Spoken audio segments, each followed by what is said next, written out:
So, you're Erick? Yes, head nurse. It's me. You do believe me, right? I need to do another examination on you. Same procedure as yesterday. All right. It's the cognition test first, right? So I need to concentrate. Now, try to recall if you can. The last time we did this test, which finger did I hold up? I believe it was your index finger. But that means... Huh? So, basically, last night, the Erick who said he saw another him suddenly recovered and applied to leave the observation ward. Sijuing did another test before letting him leave, but that time, she held up her pinky finger. Huh? I don't know about any tests last night. There was nothing to do in the observation ward, so I went straight to bed. Then I somehow woke up in a high-security cell. Well, in that case, there is a reasonable explanation for the strange events of the past 2 days. So, what exactly happened? The gang of serious offenders wanted to break out of prison, so they identified a group of scapegoats, namely inmates whose terms were almost up, and planned to switch appearances with them. Last night, when Odilon was on duty, they ambushed him and had one of their group switch appearances with him using their face-swapping method. That allowed them to avoid scrutiny from the other guards. Then, once all the other inmates were asleep, Odilon spent his night shift carrying out the remainder of their switcheroo plan. However, they made one mistake. Henri changed his appearance to match Erick's earlier than he should have done, and ended up being spotted by the real Erick. Real Erick came to the guards for help, but we didn't know then what we know now, so we put it down to hallucination and sent him to the observation ward. However, since one of the gang members was posing as a guard, they simply changed real Erick's appearance and had their Erick take his place, muddying the waters even further. Right, because I put Erick on the observation list by then, and no inmates on that list can be processed for departure until I've discharged them.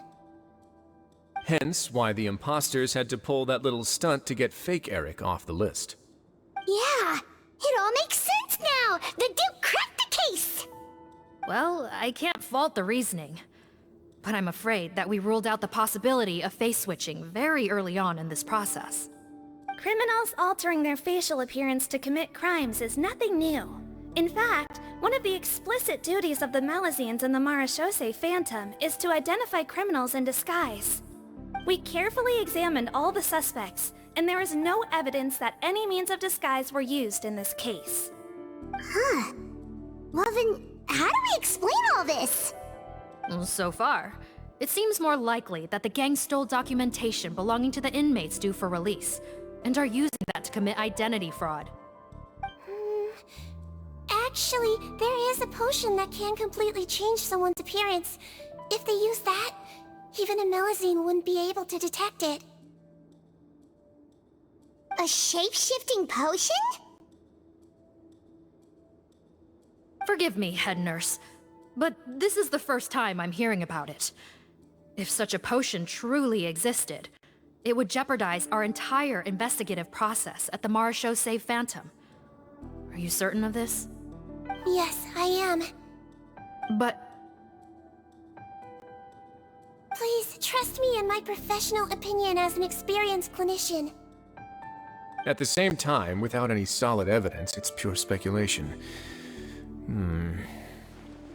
If we can round up all the inmates suspected of switching places, then have a little talk with both sides, we might just get our answer. Yep, let's do that. Okay.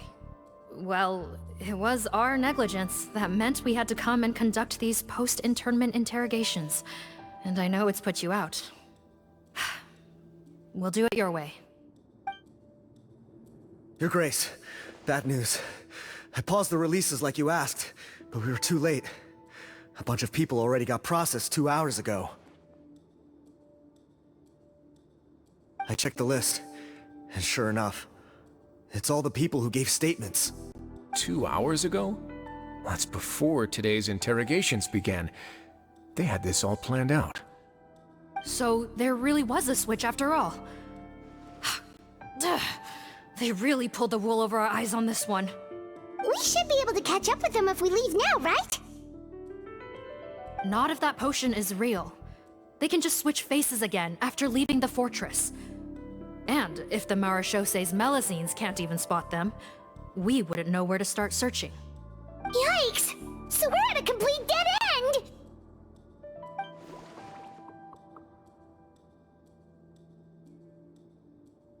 Well, technically there is one more lead we could follow up on. We were only able to arrest this gang thanks to the help of a researcher from the Fontaine Research Institute. I believe his name is Rawat. Oh? Rawat? Isn't that the handsome guy we met at that skincare promotion? Handsome? Maybe from a human point of view. I just remember that he specialized in potions. One of the crimes this gang is charged with is the manufacture and sale of illicit drugs. According to Mr. Rawat, they appear to have stolen technology he developed through his research and used it in their operation. At first, he thought it was a typical case of intellectual property infringement, and he tried to negotiate with them. But once he discovered their criminal operation, he reported them to the authorities. Thanks to his report, we were able to swoop in and arrest them all in one go. What a hero! Bet that took courage on his part. No doubt. This is worth following up on. As the one who snitched on them, it's highly likely that Rawat will be targeted by the escapees. That aside, since he's negotiated with them in person before, there's a chance he'll have some additional information for us. Understood, Your Grace. My team and I will head to the Fontaine Research Institute right away. In the meantime, please keep an eye on the face switch victims for us. Of course. Miss Morgan, I'd like to come along and help you catch these criminals. Huh? Why's that? Well, I'm the one who discharged the fake Erick last night, so I feel partly responsible. Don't say that, head nurse. Your focus was on the inmates' health, and rightly so. We can't ask you to help with arresting criminals. That's our duty.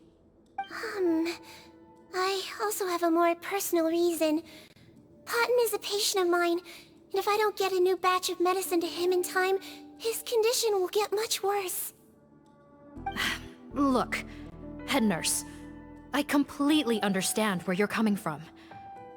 But arresting criminals is dangerous business. And if anything happened to you, none of us can afford to take on that responsibility. Don't worry, I can defend myself just fine. You say that, but still... If I may, Miss Morgan, Sigewinne is the one who raised the potion hypothesis, and I'm sure she has far more expertise on the topic than your team. My suggestion would be to bring her with you. And if you really are worried for her safety, then...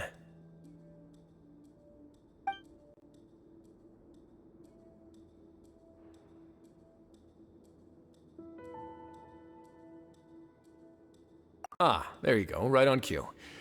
Knew I could count on you. Okay. Well, since this plan has the Duke's blessing, far be it from me to refuse. We should head off immediately. Time.